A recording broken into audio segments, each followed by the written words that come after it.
Catus Maximus here. Figured I'd do a simple video of this subwoofer before I send it off to a new home, which I'll be doing so pretty soon. This is a Monitor Audio Radius 360. Not a ton to talk about. It is a piano black, glossy black finish, which is like a polished epoxy finish. Looks beautiful when they're new, but man, they get scratched up, and you can fix them, but you have to polish them just like polishing car paint. Monitor Audio is a halfway decent audio company.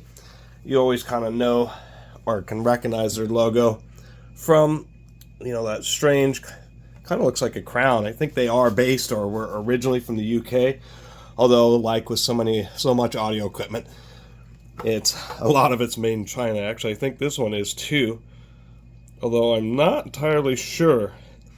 I don't know if Best Buy sold Monitor Audio, but it would have been one of their higher ends. This is a Radius 360. I'm going to hold this sideways to make it easier. With these, what is interesting, kind of sets it apart, it's like music or movies. And so it's supposed to kind of adjust itself so it's a little bit boomier or less boomy. It is a ported subwoofer, but it's what's known as commonly known as a transmission line, where there's a lot of subwoofers, real common, people are familiar with, where they have a air port for the sound that's coming off the back of the speaker to come out. It increases efficiency, but it reduces frequency response, and that's kind of the deal with subwoofers. Of course, it's a bass driver, and the deal with subwoofers is they have to displace air to generate low frequency tones, and you can tune that whether you want to have wider ranges or narrow ranges. The more narrow the range the subwoofer can achieve, the more efficiency and more volume out of a given driver. This is an 8-inch, which is pretty small, but it actually does sound a lot bigger than you would expect. And that's one of the things about buying at least halfway decent audio equipment. There's a lot of Samsung and even Yamaha subwoofers and things, Harman Kardons, and sadly a whole heck of a lot of JBLs, which just aren't very good. The only reason I picked this up is I thought, I don't really know much about Monitor Audio. I've only owned two pieces of their equipment. One was a subwoofer, one was a giant center channel that I ended up selling already. Actually, that was a while ago. And for a while I used this little sub, but it's time for it to find a new home. But so many things with audio equipment, and actually a lot of electronics now, is if it's heavy, then it must be good. And of course, it's reached a level, started about 10-15 years ago, probably a lot earlier than that, where like metal weights were added to things to make them feel good. This is different. This is using 3/4 inch medium density fiberboard with the extra weight of the piano finish. And when I first picked it up, I thought that's probably one of the heaviest 8-inch subs I've ever seen or felt. Getting a little lost here. 100 watts. Which is quite a bit of power for an 8-inch. The worst thing is, on a lot of these small subs, at lower volumes, they sound and work like bigger subs, but as soon as you start getting too high of a volume, the driver just starts moving too much, and you start getting a lot of air and wind noise, which is, of course, what doesn't happen with bigger subs. I once actually owned, which was interesting, a 18-inch. It was like a custom box that was huge. An 18-inch sub, and the thing only moved like that far, but it sounded like an earthquake just because it had so much surface area. Anyway, we don't have an external heatsink, but we can see that there's actually, it's kind of heavy to hold, a very thick plate held on with a bunch of screws. Now after my big digression, we have really nice terminals for high-level input. High-level input is when you have like an old stereo or something, so that you can plug the speaker output into the subwoofer and then plug the speakers into, you plug the amp into the subwoofer and then the satellite speakers also into the subwoofer, and it just kind of monitors the signal and plays back the low frequencies, but isn't actually powered by that. Of course, this has a built-in amplifier like so many subs. What is also interesting, which does help set apart a Monitor Audio, is there's two serial numbers, one for the amplifier and one actually I assume for the cabinet, and probably a third for the speaker. And of course, I live in a small space, and these things, even small subs, are bulky, and it's hard for me to review these types of items. But I did want to take a look inside, which is one thing that there doesn't seem to be a lot of pictures on the internet. It does have 110 or 220 volt switchable, so it's compatible worldwide. They're only making one model of these for the entire world, not any kind of country specific.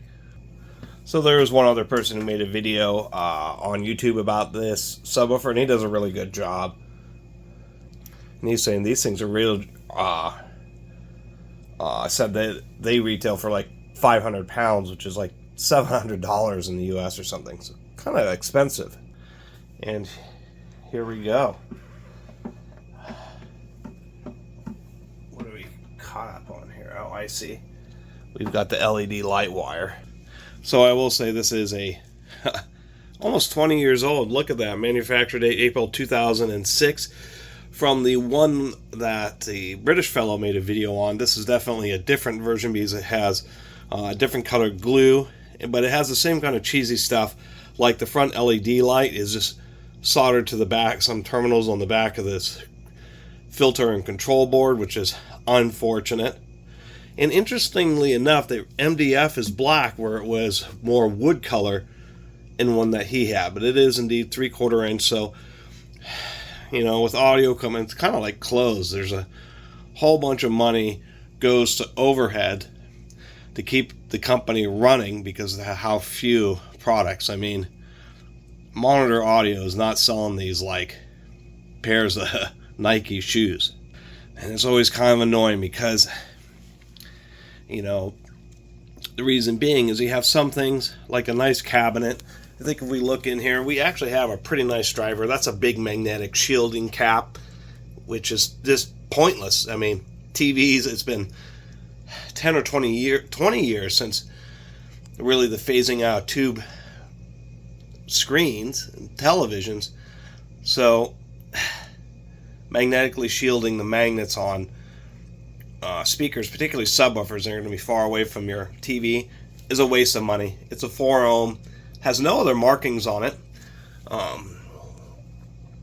What's so annoying, the way this wire is stuck here kind of makes this amp captured. How they did it is they took a piece of sticky foam and just put the wire over the top of it and stuck it to the top of the cabinet. There is no chamfers in there to prevent standing waves, which is where the sound waves bounce from one end of the cabinet to the other. But you can see what kind of, well, if I did it this way, see that little box structure? That is the port that's down there. And it runs real deep right at the back of the cabinet. And I guess that's just a standard ported design. I really don't know. But what I do know is, looking at the obviousness, I mean, these are Junfu, just cheap Chinese capacitors. Those are what's filtering the high frequency and when you're using the high level inputs. And like the other one on the other video, I should say, on YouTube, the same super cheesy, super cheap amplifier. I can't even see what brand those capacitors are, but I just wanted to show the inside of it here. And then your standard run-of-the-mill E-core transformer. And of course, to finish off this video, the most disappointing thing about the amplifier is this big, thick aluminum plate. You think, well, that's a pretty decent heatsink, but the way the amplifier is designed, it has its own kind of separate internal heatsink, and it does generally work, but it just doesn't make any sense to me why you would have such an expensive amplifier black backplate and have it not do anything for you. For how much they cheaped out on the internal electronics, I mean, I'm sure it's 100 watts and it's, you know, it's a subwoofer, so the amplifier doesn't have to be very good. It's only doing low frequencies. But why have such a big piece of aluminum if you're going to duplicate the efforts with that other internal, you know, bent piece? Just mount that amp to this backplate. It just makes no sense. And it's actually kind of disappointing because Monitor Audio is supposed to be really good. And I know some of their even more expensive stuff, that would be $1,000 plus. Subs are good, but why charge so much for this little one? There's a lot of subwoofers that are a lot better than this for its price range and have a lot better internal componentry.